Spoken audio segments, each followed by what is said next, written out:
चलिए कुछ और इम्पॉर्टेंट टर्म्स हैं जिनको हमें समझना है, उनके फॉर्मूले जानने हैं और फिर इससे रिलेटेड हम न्यूमेरिकल करेंगे। फर्स्ट जो टर्म है दैट इज़ मास परसेंट। किसी भी सॉल्यूशन के अंदर जब हम मास परसेंट निकालते हैं तो मास ऑफ सॉल्यूट को ऊपर रखते हैं, divided by total mass of solution multiply 100। Second term जो है मोल फ्रैक्शन। मोल फ्रैक्शन का जो फॉर्मूला रहता है दैट इज़, जैसे अगर मान लो सॉल्यूशन के अंदर दो कंपोनेंट हैं तो XA is the mole fraction of component A and XB is the mole fraction of component B। तो XA का क्या हो जाएगा, number of mole of A ऊपर आ जाएंगे divided by total number of mole of all component. अगर दो component है दोनों के नंबर ऑफ मोल से डिवाइड कर देना है। अगर ये निकाल रहे हैं तो B के नंबर ऑफ मोल ऊपर divided by total number of moles. इस तरीके से आप मोल फ्रैक्शन को फाइंड आउट कर सकते हैं separately for each component. Okay, it is a unit less quantity, क्योंकि हम मोल्स को मोल से डिवाइड कर रहे हैं तो इसका कोई यूनिट नहीं होता। सेकेंड थिंग, जितने भी कंपोनेंट होते हैं सॉल्यूशन के अंदर उन सब के मोल फ्रैक्शन का सम यूनिटी होता है 1।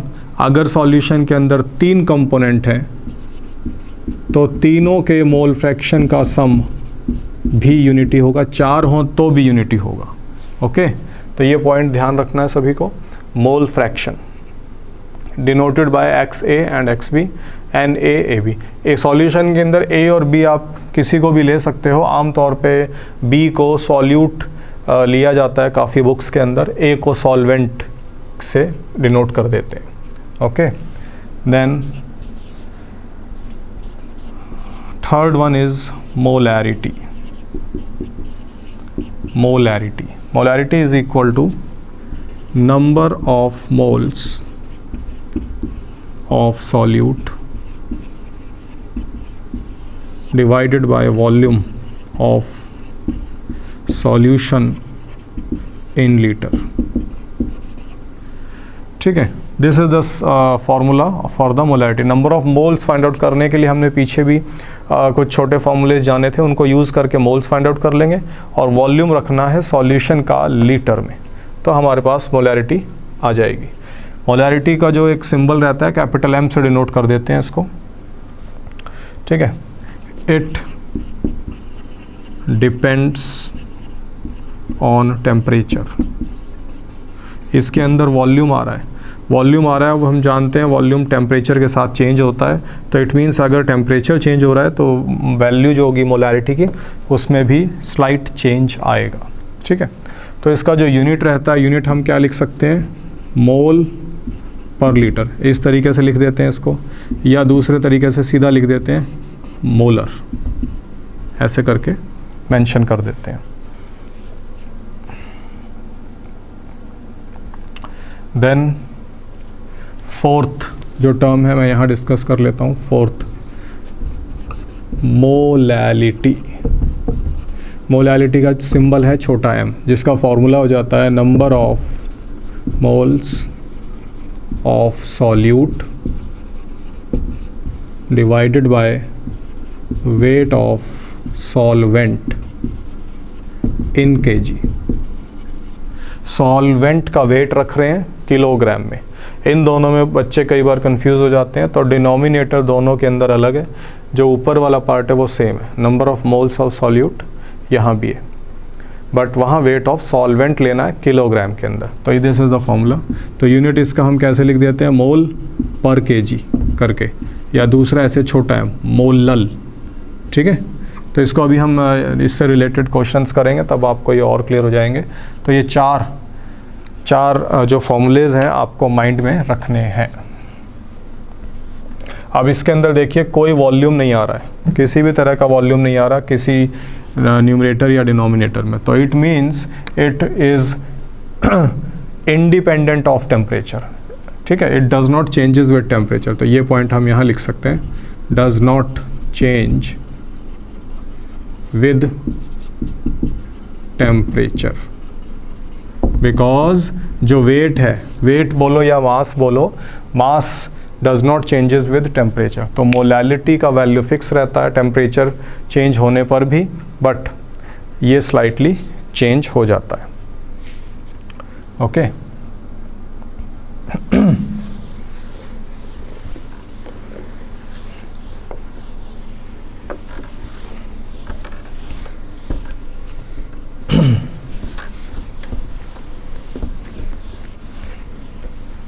चलिए अब इसके बाद कुछ पॉइंट्स और जान लेते हैं, फिर हम एक दो प्रॉब्लम्स लेंगे। कई बार हमें क्वेश्चंस में इस तरह से दिया होता है, मास परसेंट को अगर हम समझें तो ये कई बार ऐसे दिया होता है आपको m/m, एक दिया होता है हमें m/v, एक आपको दिया होता है v/v। इन तीनों को जान लेना है। सपोज करो m/m गिवन है, m/m गिवन है, इसका मीनिंग क्या होगा? एक एक एग्जांपल ले लेते हैं। सपोज करो जैसे 10% m/m लिखा है, 5% m/v लिखा है और यहाँ 8% v/v लिखा है। क्वेश्चन में लिखा आएगा, तो इसको हमें क्या समझना है? अगर ऐसे लिखा है दैट मीन्स 10 ग्राम मास में, mass by mass 10 gram solute in 100 gram solution. ये ध्यान रखना है, सॉल्यूशन 100 ग्राम सॉल्यूशन के अंदर 10 ग्राम सॉल्यूट है। This is the meaning of this term. कई बार ऐसे लिखा होगा, V से हमें वॉल्यूम समझना है, तो इसका मीनिंग क्या हो जाएगा? 5 ऊपर मास है तो इसे ग्राम में लिखो, 5 ग्राम सॉल्यूट इन 100 ml सॉल्यूशन। तो ये वॉल्यूम में आ गया क्योंकि m/v था, तो m/v, तो 100 ml सॉल्यूशन हो गया। v/v हो गया, that means 8 ml solute in 100 ml solution हो गया। तो ये 3 तरीके से हमें प्रॉब्लम्स में दिया हो सकता है सॉल्यूट का जो अमाउंट है।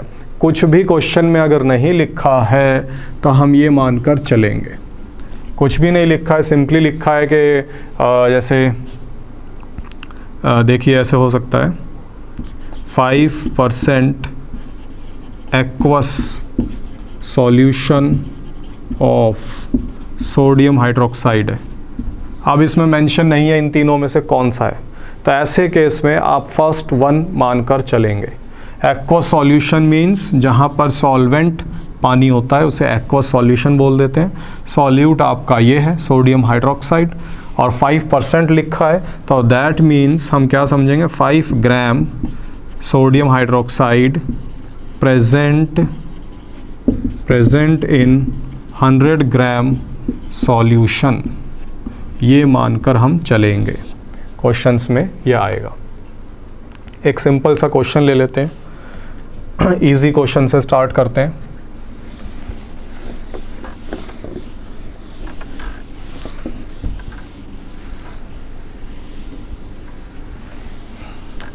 देखिए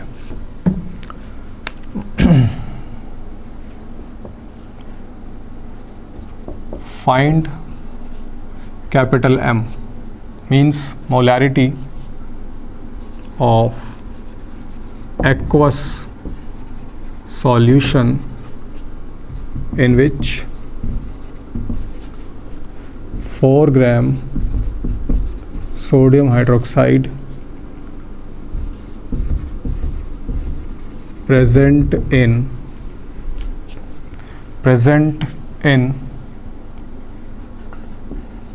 ½ लीटर सॉल्यूशन। ये क्वेश्चन है। तो मोलैरिटी का फॉर्मूला लगाएंगे सभी बच्चे। सबसे पहले फॉर्मूला लिख लेंगे। मोलैरिटी का जो फॉर्मूला होता है number of moles of solute. Solute आपका सोडियम हाइड्रोक्साइड है। जब क्वेश्चन में नहीं लिखा होता है तो अंडरस्टूड है कि सॉल्वेंट कौन है, पानी को सॉल्वेंट मानकर चलेंगे। एक्वस सॉल्यूशन लिखा हुआ है। वॉल्यूम ऑफ सॉल्यूशन है 500 ml। तो नंबर ऑफ मोल कैसे निकलेंगे? Number of mole mass in gram upon molecular mass. Molecular mass उसका फाइंड आउट करेंगे 40 आ जाएगा। तो ये मोल्स आ गए। Volume of solution in litre. इसे लीटर में बदलेंगे तो 1000 से डिवाइड करेंगे, इसको आप सॉल्व कर लो तो ये कितना आ जाएगा 1/5, दैट मीन्स 0.2 मोल पर लीटर या फिर 0.2 मोलर। दो तरीके से आप आंसर लिख सकते हैं। तो ये मोलैरिटी फाइंड आउट हो गई। अब इसका मीनिंग भी समझ लो, कई बार ऐसे लिखा होता है, इसका क्या मीनिंग है? इसका मतलब ये होता है, जब भी ये लिखा है इन दोनों का मतलब सेम है, क्या मीनिंग बनेगा? That 0.2 mole sodium hydroxide present in 1 litre solution. ठीक है ना? तो 0.2 मोल सोडियम हाइड्रोक्साइड जो है 1 लीटर क्योंकि मोलैरिटी की जब भी बात करेंगे तो पर लीटर का ध्यान रखना है, पर लीटर। तो पर लीटर सॉल्यूशन के अंदर इतने मोल आपका सॉल्यूट प्रेजेंट है। This is the molarity.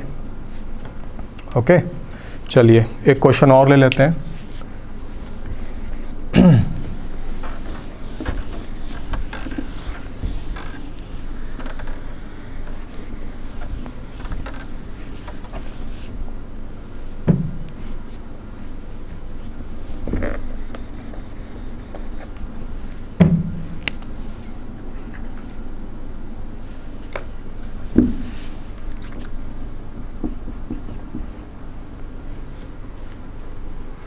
चलिए इसके अंदर अब आपको मोलैलिटी निकालनी है, छोटा m।